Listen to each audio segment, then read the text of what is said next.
थोड़ा सा जिंदगी में अगर दुख आता है तो ये कभी ना सोचें कि हमारे को भगवान ने ज़्यादा दुख दे दिया।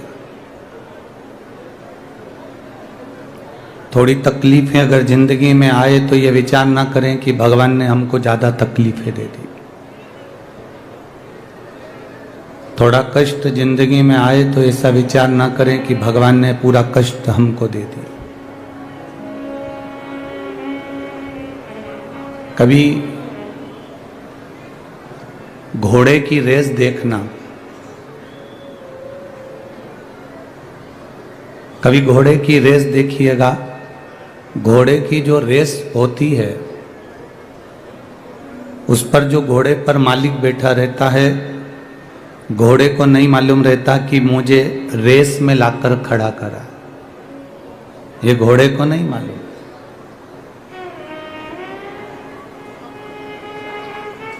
घोड़े को तो इतना मालूम है कि मुझे चलना है और मंजिल तक पहुंचना है। घोड़े को मालूम नहीं रहता कि मैं रेस में खड़ा हूं, मुझे रेस जीतना है। ये घोड़े को नहीं मालूम।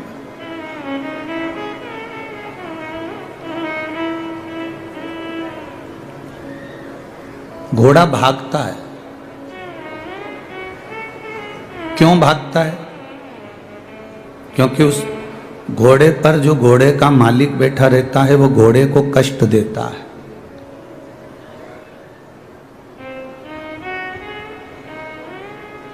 घोड़े का जो मालिक है वो घोड़े को थोड़ी त्राड़ देता है। घोड़े का मालिक घोड़े को बार बार मारता है, उसको चुभाता है तो घोड़ा भागता है। घोड़े को नहीं मालूम कि मुझे रेस में जीतना है, कि मैं रेस में खड़ा हूं, कि मैं रेस में बैठा हूं। ये घोड़े को नहीं मालूम। घोड़े को तो मालिक कष्ट दे रहा था, इसलिए घोड़ा भाग रहा था। फिर कष्ट दिया, घोड़ा फिर भागा। बार बार कष्ट दे रहा है मालिक, बार बार कष्ट दे रहा है और घोड़ा भागता जा रहा है। इतना भागता गया घोड़ा उस कष्ट से कि वो कब रेस में जीत गया ये घोड़े को भी नहीं मालूम पड़ा। मालिक ने कष्ट दिया, घोड़ा जीत गया। जब अपनी जिंदगी में अगर थोड़ा सा कष्ट आए तो समझ लेना मेरे मालिक ने तुम्हें रेस में खड़ा करा है जीतने के लिए। उस सरकार ने, मेरे बाबा ने, मेरे भोलेनाथ ने, मेरे त्रिकालदर्शी, मेरे कैलाशी, मेरे अविनाशी ने तुम्हें खड़ा करा है रेस में जीतने के लिए। कष्ट आएगा, तकलीफ आएगी, थोड़ा बहुत कष्ट से काम नहीं चलेगा। घोड़े को बार बार मारा जाता है, बार बार कष्ट दिया जाता है। घोड़े को नहीं मालूम कि मैं रेस में खड़ा हूं। आपको नहीं मालूम कि बाबा ने कष्ट क्यों दिया। आपको नहीं मालूम कि भगवान कष्ट क्यों दे रहा है, तकलीफ क्यों दे रहा है, दुख क्यों दे रहा है। बस इतना जान लो कि बाबा अगर कष्ट दे तो तुम्हारे भीतर ये भाव उत्पन्न होना चाहिए कि मुझे मेरे भोलेनाथ ने रेस में लाकर खड़ा कर दिया और वो जीत दिलाया। ये निश्चित।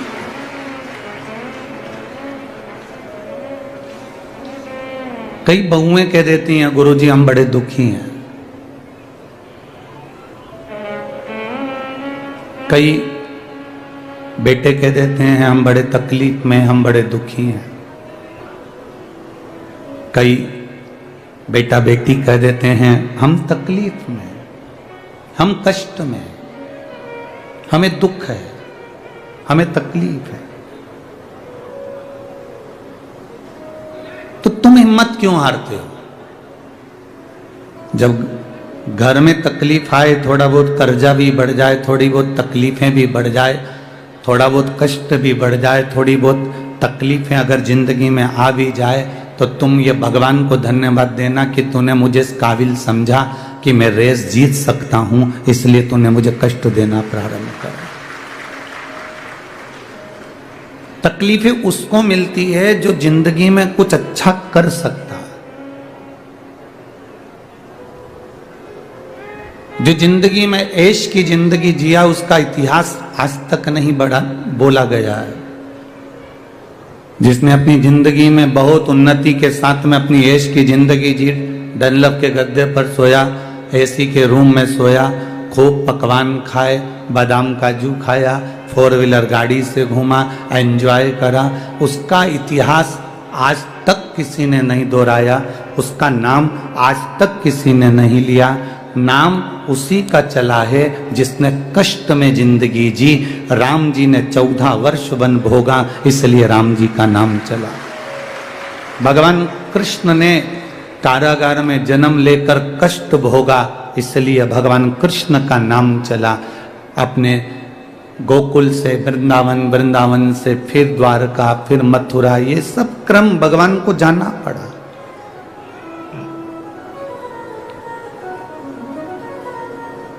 जो सुख की जिंदगी जीते हैं, एंजॉयफुल जीवन जी रहे हैं, उनका इतिहास कुछ भी नहीं, उनका नाम कहीं नहीं है।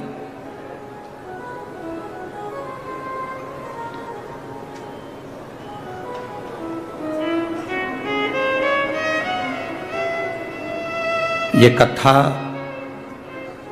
स्थल आदरणीय हरिचरण जी तिवारी जी को तो मालूम होगा कि पहले ये कथा का स्थल दूसरा हो गया था, ठीक है। अब आशीष तिवारी जी फोन करे सीहोर की गुरुजी तक सूचना पहुंचाना कि जो कथा स्थल हमने पहले चुना था वो कैंसिल हो गया है, अब दूसरा हम कथा स्थल चुन रहे हैं।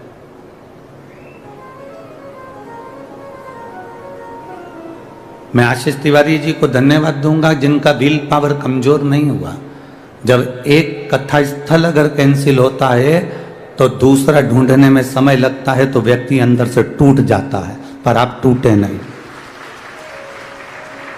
तुरंत आपका बल, आपकी मित्रता और राजगढ़ वासियों का आपके प्रति प्रेम ये झलकता है कि 5 किलोमीटर दूर भी आप कीचड़ में कमल खिला सकते हो। ये सामर्थ्यता आप में है, ये बल है आप में।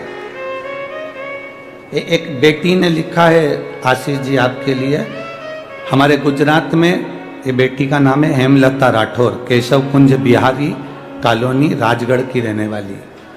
हमारे यहाँ गुजरात में बड़े भाई को मोटा भाई कहते हैं, तो मैं अपने मोटा भाई आशीष भाई तिवारी जी को धन्यवाद देती हूँ जिन्होंने राजगढ़ में शिव महापुराण की कथा करवाई। तो ये थोड़ा संघर्ष हो सकता है, थोड़ा संघर्ष है जिंदगी में, ऐसा नहीं। संघर्ष से हम आगे बढ़ेंगे तो हमारा जीवन सार्थक होगा। कल हम जब यहां से जा रहे थे तो बस गए और बाबा ने जल वृष्टि चालू करी और ऐसा पानी गिरा, ऐसा पानी गिरा, ऐसा पानी गिरा। हम देख रहे थे सब अपने अपने छांव में, दुकान में, कोई डूम में, कोई कहीं छुप रहा था, पर हमने देखा कि राजगढ़ की जो पुलिस प्रशासन थी वो रोड पर गीली होते होते लोगों को संभाल रही थी।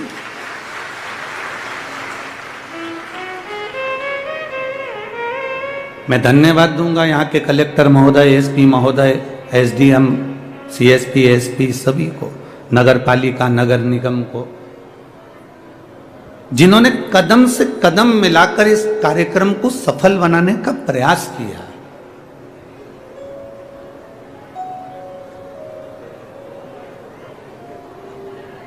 और राजगढ़ के ये निवासी अभी हम आ रहे थे तो एक ट्रैक्टर ट्राली जा रहा था, उस ट्राली पर लिखा हुआ था निशुल्क कथा स्थल तक जाने की व्यवस्था। हम देखकर खुश हो गए कि किसी किसान भाई ने अपनी ट्राली लगा रखी है, निशुल्क कथा स्थल तक जाने। ट्राली उसके पास जो है वो व्यवस्था वो कर रहा है, उसके पास जो है वो व्यवस्था वो दे रहा है। मेरा तो युवान बेटों से निवेदन है, तुम दिन भर अपनी अपनी गाड़ी का पेट्रोल फूकते रहते हो, कथा के 1 घंटे पहले अगर मेरे राजगढ़ के बेटे अपनी 2 व्हीलर गाड़ी लेकर चौराहे पर खड़े मिले और बूढ़े लोगों को अंदर तक छोड़ दें तो उससे बढ़कर सुख क्या हो सकता है।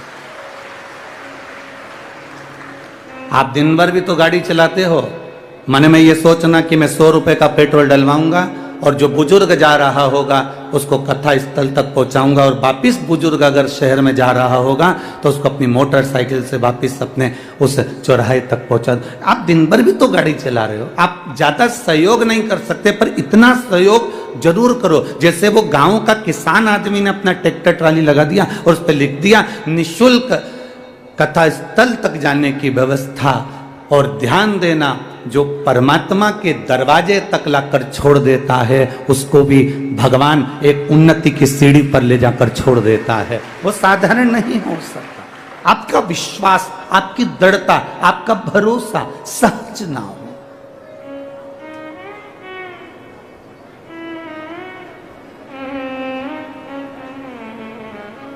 अपने बल को कम मत होने दो, अपने इच्छा शक्ति जो हमारे भीतर है भगवत स्मरण की उसको कम ना होने दो। एक मालिक थोड़ा सा अगर कष्ट देता है घोड़े को नहीं मालूम है कि मैं रेस में खड़ा हूं, घोड़े को नहीं मालूम कि मैं रेस में हूं। एक आदमी जा रहा था, गाड़ी खड़ी करी, एक बच्चे ने उस आदमी की गाड़ी को देखा, बड़ी सुंदर गाड़ी, बड़ी महंगी गाड़ी। आदमी के मन में आया कि बताओ, बच्चा इस गाड़ी को देख रहा है, छू रहा है। आदमी ने उस बच्चे से कहा क्या बात है, गाड़ी अच्छी लग रही है? हाँ, चलाओ अंदर बैठो। आदमी ने उस बच्चे को अपनी गाड़ी में बिठा लिया, आगे चली गाड़ी। गाड़ी आगे चलने पर उस बच्चे ने आदमी से कहा बहुत महंगी गाड़ी है ना? आदमी ने कहा हाँ बहुत महंगी है, मेरे भाई ने मुझे गिफ्ट में दी है। आपके भाई ने आपको गिफ्ट में दी है? हाँ। आपके भाई ने आपको गिफ्ट में दी है? हाँ। आदमी ने कहा मैं जानता हूं तेरे मन में क्या चल रहा है, मैं जानता हूं तेरे मन में क्या चल रहा है। तू ये चाहता है ना कि तेरे को भी कोई गाड़ी गिफ्ट करे? तू ये चाहता है ना? उस बच्चे ने जवाब दिया नहीं नहीं, मैं ये नहीं चाहता, मैं तो भगवान से बस प्रार्थना कर रहा हूं, मुझे आपके भाई जैसा बना दे कि मैं भी गाड़ी किसी को गिफ्ट कर सकूं। मुझे कोई गाड़ी गिफ्ट करे ये नहीं चाहिए, मुझे आपके भाई जैसा बना दे कि मेरी जिंदगी में मैं ऐसा कर सकूं कि मैं भी अपने भाई को, मैं भी अपनी बहन को, मैं भी अपने परिवार को एक गाड़ी गिफ्ट कर सकूं। मुझे उस भाई के लेवल में लाकर खड़ा कर दे। कहीं दूसरा कोई बच्चा होता तो कहता भगवान मुझे भी कोई गाड़ी गिफ्ट कर दे जैसे इसके भाई ने करी, पर उसकी सोच, उसका विचार, उसकी दृष्टि, उसकी बुद्धि कितनी प्रबल होगी।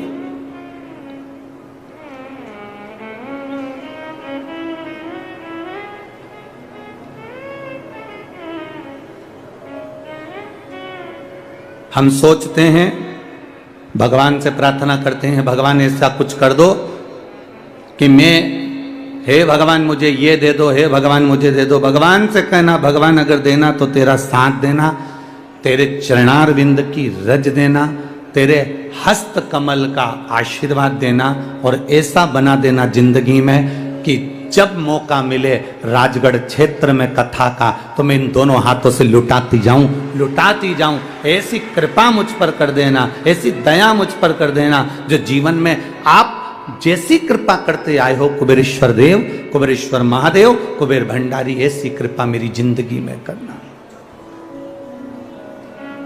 ऐसा जीवन संघर्ष है जिंदगी माना, पर संघर्ष में, जिंदगी में संघर्षपूर्ण जीवन में भी एक सुख का अनुभव है। एक दिया आपने लगाया, वो दिया में हवा लगती है तो आप क्या करते हो उस दिए को, उस पर एक कांच की, जम के बोलो जरा, हंडी रख देते हो। कांच की हंडी काहे के लिए रखी? कि दिया बुझे नहीं। बोलो सही है कि गलत है? दिया बुझे नहीं, इसलिए कांच की हंडी रख देते हो। कोई तुमसे कहे क्या जरूरत है कथा में जाकर बैठने की, कोई तुमसे कहे टीवी पर कथा आ रही है क्या करोगे वहां इतनी दूर 5 किलोमीटर 3 किलोमीटर 4 किलोमीटर दूर जाने की, कोई तुमसे कहे क्या जरूरत है शंकर जी के मंदिर जाने की, उसको कह देना दिया बुझे नहीं इसलिए उसे हंडी में रखा जाता है, और हम भी भोलेनाथ के वो दिए हैं इस संसार में बुझ ना जाए इसलिए कथा की हंडी में जाकर बैठ जाते हैं। ये कथा की हंडी है। इस हंडी के अंदर, इस पंडाल में, इस कथा के आनंद में, इस शिव मंदिर के अंदर, शिवालय में, देवालय में हम जाकर जब बैठते हैं तो हम काम, लोभ, वासना, आसक्ति, तृष्णा इन सब से बच जाते हैं। ये वो हंडी है जिसके अंदर हम बैठे हैं।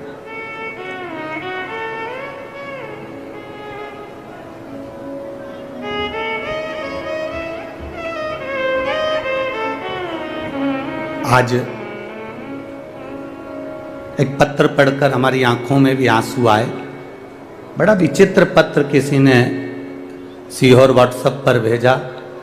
वो पत्र सीहोर व्हाट्सएप से यहाँ आशीष जी के पास में भेजा गया। हमने जो हमारे आशीष जी हैं उनके पास वो पत्र को जब पढ़ा तो उसमें बड़ा सुंदर बात लिखी थी। उसको जरा जिंदगी में उतारिएगा कि मेरा शिव, मेरा कुबेरेश्वर महादेव, मेरा महाकाल, मेरा ओमकारेश्वर, मेरी जालपा महारानी, मेरा राम, मेरा कृष्ण तुम्हारा कैसे साथ देता है। उस पत्र में प्रमीला साहू बिलासपुर से हैं, आवासीय नगर की रहने वाली हैं, जिन्होंने वो पत्र लिखकर भेजा। उन्होंने लिखकर भेजा, गुरुजी मैं अपनी सारे परिवार सहेली के साथ में कुबेरेश्वर धाम कावड़ चढ़ाने के लिए आई। अब कुबेरेश्वर धाम जब कावड़ चढ़ाने के लिए मैं जब पहुंची तो कुबेरेश्वर धाम जब कावड़ के लिए हम पहुंचे तो बहुत भीड़ थी। हम भी कावड़ लेकर चले और जाकर जब हमने कुबेरेश्वर धाम पर कार्यकर्ता चारों तरफ लगे थे कंकर शंकर के, उनको हमें जल नहीं चढ़ाते हुए हमने कावड़ उनको दी। उन्होंने दोनों लोटे का जल, दोनों पात्र का जल, दोनों लोटे का जल शिव जी पे चढ़ा दिया और हमारा लोटा हमको खाली कर कर दे दिया।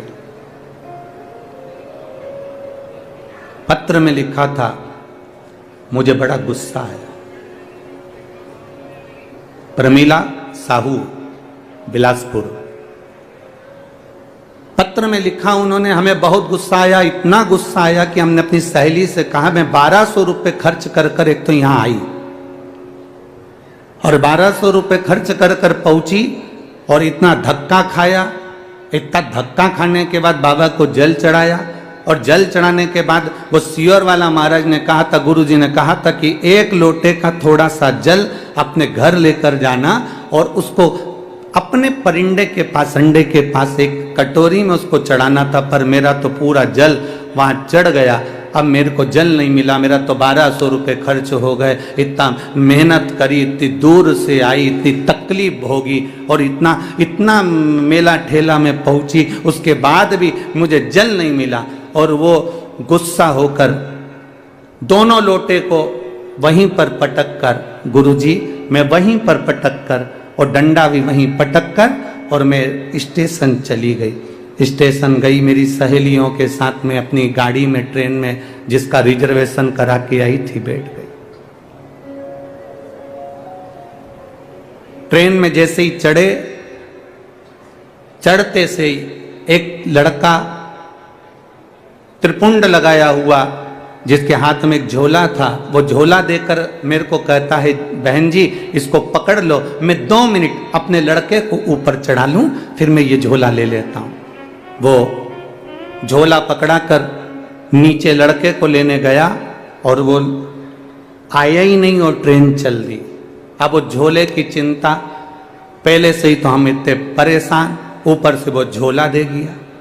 अब गुरु जी क्या कहें, हमने अपनी सहेलियों से कहा फालतू का 1200 रुपये लग गया, और एक तो परेशान अलग हो गए और पानी भी नहीं मिला, जो चढ़ा हुआ कटोरी में चढ़ाना था उसी और वाला महाराज बोला था।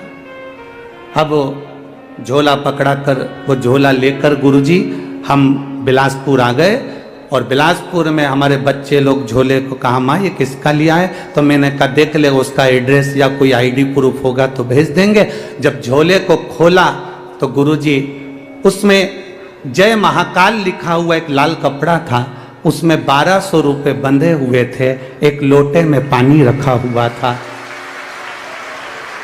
एक लोटे में पानी रखा हुआ था, और लोटे के पास में पुष्टे पर, एक कागज पर पुष्टे पर एक लाइन लिखी हुई थी, तू अपने पिता से रूठ कर क्यों जा रही है, वापिस जल्दी आना। बस वो लोटा और वो 1200 रुपये प्राप्त।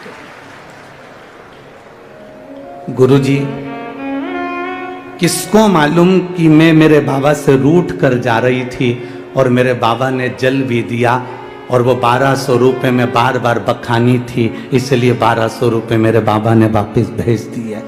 मैं उस पत्र में लिखा मैं इस 1200 रुपये का करूं क्या।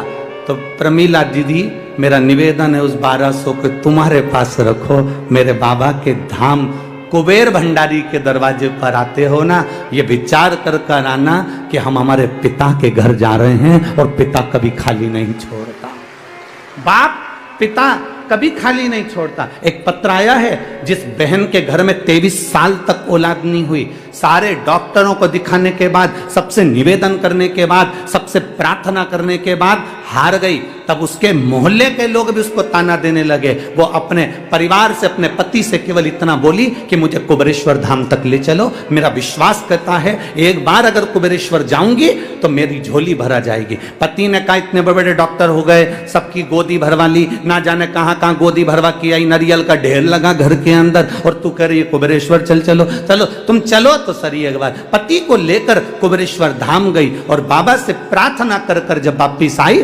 पशुपतिनाथ का व्रत किया, और वहां से एक कंकर शंकर को लेकर आ गई, और बाबा से कहा जिस दिन औलाद होगी तेरी कथा में पहुंचूंगी और तेरे दरवाजे पर आऊंगी। 23 साल के बाद मुझे जुड़वा बच्चे भगवान ने प्रदान कर दिए। मैं बाबा को यहां प्रणाम करने के लिए, ये पत्र में उसने लिखा।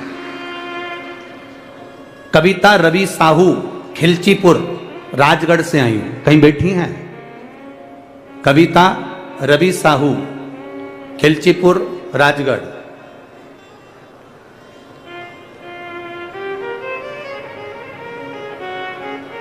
खिलचीपुर राजगढ़, कविता रवि साहू कहीं बैठे हो तो अपना हाथ हिला सकती हैं।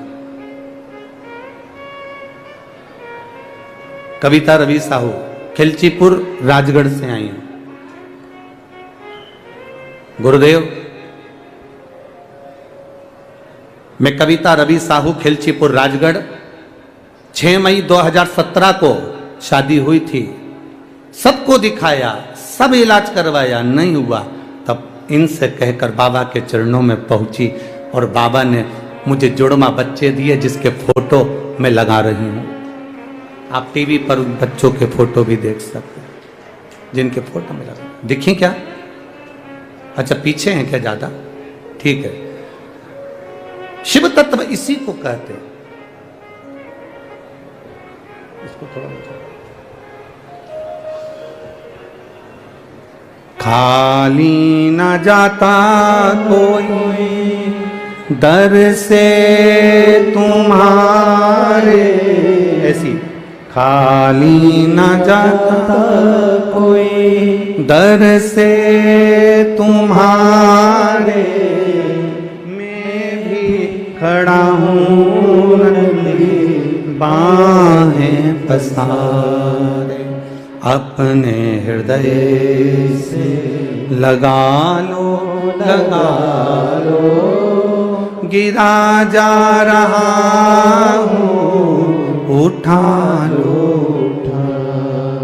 आप जब शिव महापुराण की कथा में पहुंचे, आप जब शिवालय में पहुंचे, आप जब कुबेरेश्वर धाम पर पहुंचे, आप जब महाकाल राजा के चरणों में पहुंचे, आप जब ओंकारेश्वर पहुंचे, आप जब विश्वनाथ पहुंचे, आप जब केदारनाथ पहुंचे, आप जब जालपा भवानी के चरणों में पहुंचे, तो ये विचार कर कर जाना कि मेरा बाबा, मेरी माता रानी तुमको खाली नहीं भेजती, कुछ ना कुछ देकर जरूर भेजती है। वो साधारण नहीं हो सकती,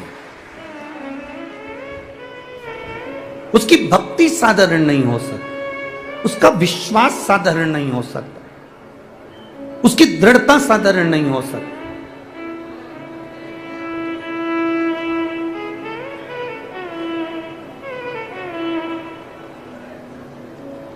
उसके झोले में जल भी है, 1200 रुपए भी हैं। वो कौन देने वाला, कौन लिख कर देने वाला? हम हमारे बाबा से रूठ जरूर जाते हैं। हमको लगता है कि वो हमारा परीक्षा ले रहा है, हमको लगता है वो हमारी परीक्षा ले रहा है। मैं भूखी रह गई, मैं प्यासी रह गई, मैं अब पहुंची, हो सकता है हम जितना कष्ट देवाधिदेव महादेव की कथा में, जितना कष्ट बाबा से मिलने में, जितना कष्ट हम परमात्मा को प्राप्त करने में, हम जितना कष्ट भुगतते हैं, जितना कष्ट हमें होता है, हम स्टेशन पर पड़े हैं, हम बस में धक्के खा रहे हैं, हम गाड़ियों पर पड़े हैं, हम रोड पर पड़े हैं, हम टेंट में पड़े हुए हैं, मिल रहा खाने को नहीं मिल रहा, हम जितना जितना कष्ट भोगते हैं, ये तैयारी में रहना कि जैसे रेस के घोड़े को मालिक कष्ट देता है तो रेस का घोड़ा जीत जाता है। अगर तुझे कष्ट मिल रहा है तो तू भी जीत कर ही मानेगा, निश्चितता है तेरी।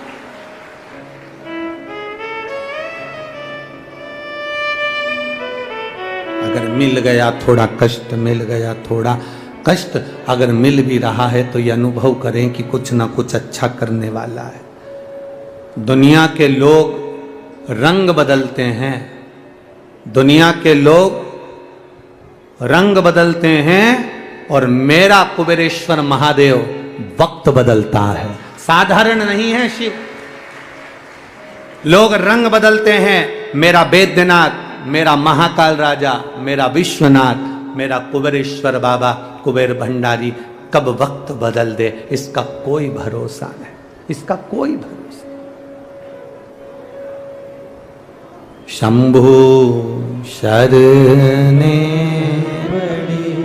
मांगू घड़ी रे घड़ी, दुख काटो दया करी ने दर्शन।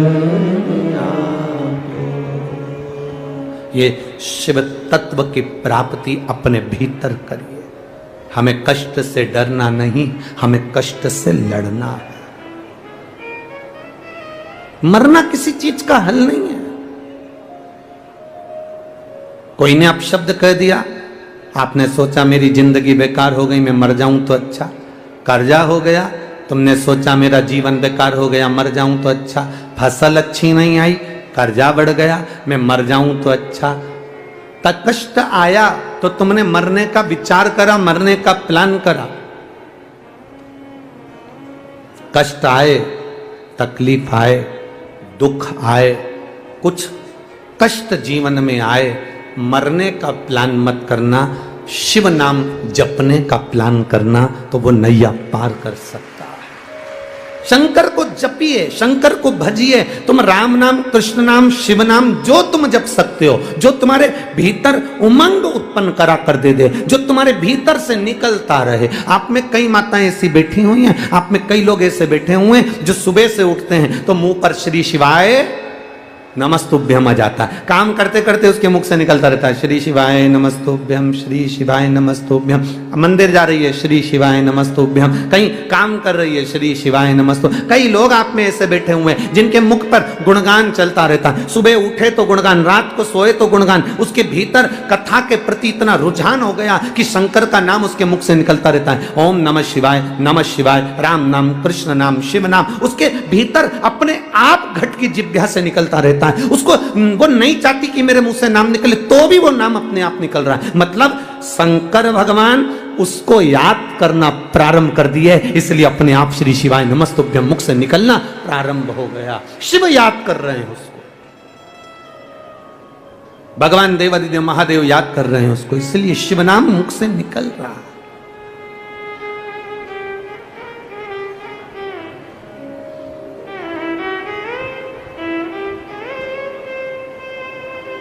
वो कहे ना, जो शिव नाम होठों पे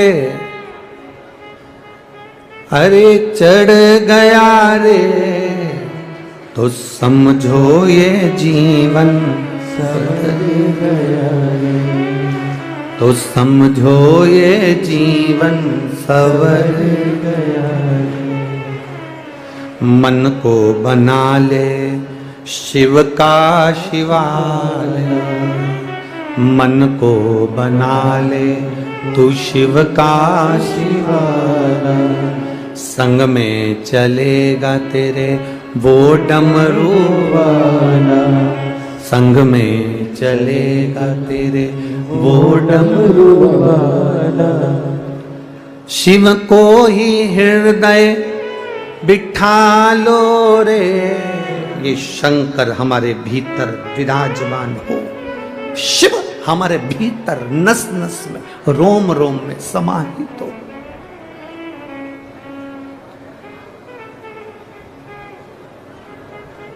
और जब शिव रूपी रतन हमारे भीतर आ जाएगा, जब हमारे भीतर शिव रूपी रतन आ गया, जब हमारे भीतर राम रूपी रतन आ गया, जब हमारे भीतर कृष्ण रूपी रतन आ गया, जब हमारे भीतर भगवत भजन रूपी रतन आ गया, तो समझ लें कि अपने जीवन की सार्थकता निश्चित है।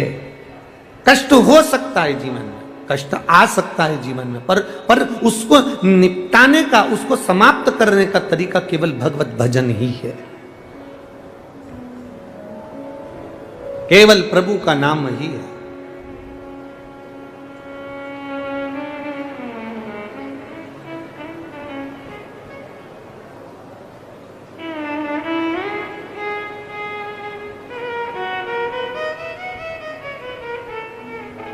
महाराज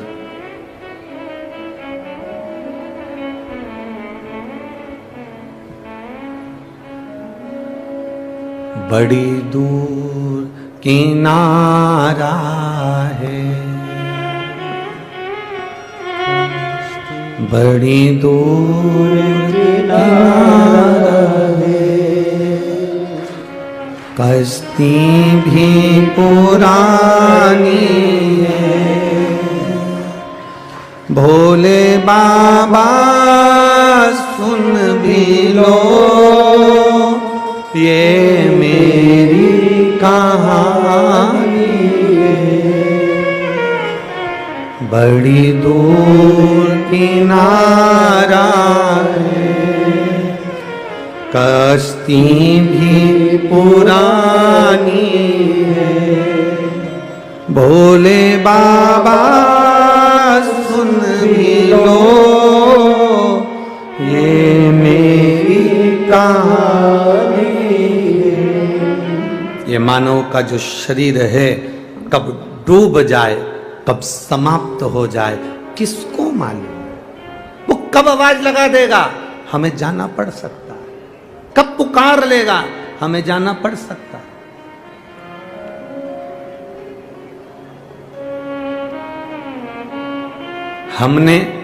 हम आपका तो नहीं कह सकते, हम आपका नहीं कह सकते, पर मेरा विश्वास कहता है कि जैसा बचपन हमारा निकला वैसा बचपन तुम्हारा निकला होगा, ये पक्का है। इसलिए हम आपका नहीं कह सकते। अगर आपको लगता है कि आपका भी बचपन ऐसे ही निकला है तो अभी आपके चेहरे पर प्रसन्नता नजर आएगी।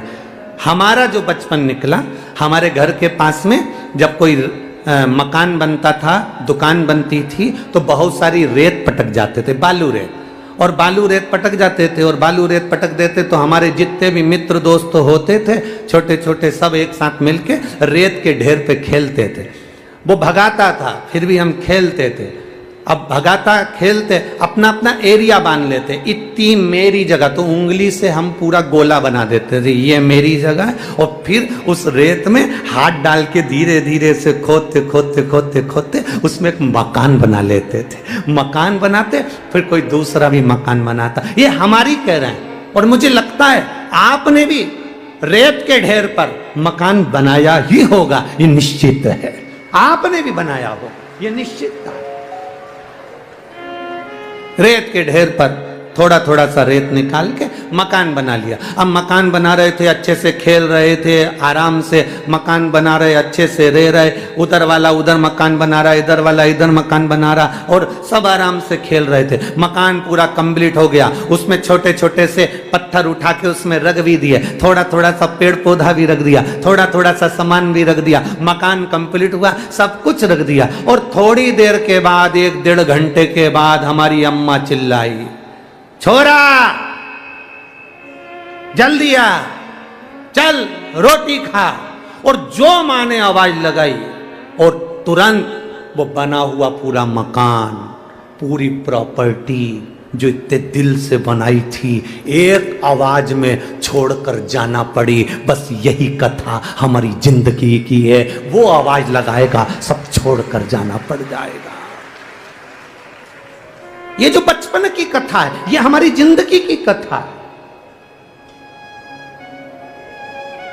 ये जो बचपन की एक खेल की कथा है कि हमने मकान बनाया, हमने रेत में मकान बनाया, हमने सुंदर मकान बनाया, अपना एरिया भी बनाया, अपना क्षेत्र भी बनाया। और इतने में मम्मी ने आवाज लगाई, माँ ने आवाज लगाई, माता ने आवाज लगाई, पिता ने आवाज लगाई, और पूरा के पूरा मकान छोड़कर, इतना जोरदार मकान छोड़कर जाना पड़ा। अब उस मकान में कुत्ता बैठ रहा है कि कोई दूसरा कब्जा कर लिया, कि कोई ने बिगाड़ दिया, कि कोई ने रख लिया, किसको मालूम। आप तो चले गए, मम्मी ने बुला लिया, पापा ने बुला लिया, पिताजी ने आवाज लगा दी, बुला लिया। बस उसी तरह से हमने दुकान बनाई, हमने घर बनाया, 4-4 दुकान, 2-2 फैक्ट्री, 5-5 गाड़ी, बंगला, जमीन, जायदाद, सत्ता, वैभव सब बनाया, और मकान पूरा कंप्लीट करा। अब तुम्हें ही नहीं मालूम कि कब उसने आवाज लगा दी, और एकदम उसने आवाज लगा दी, चाल ऊपर, और सब छोड़कर जाना पड़ा। आखिरी में सब पड़ा कि पड़ा रहा, सब खाली पड़ा रहा। कौन जाने अब उसमें कुत्ता बैठ रहा है कि कौन बैठ रहा है, कौन उसमें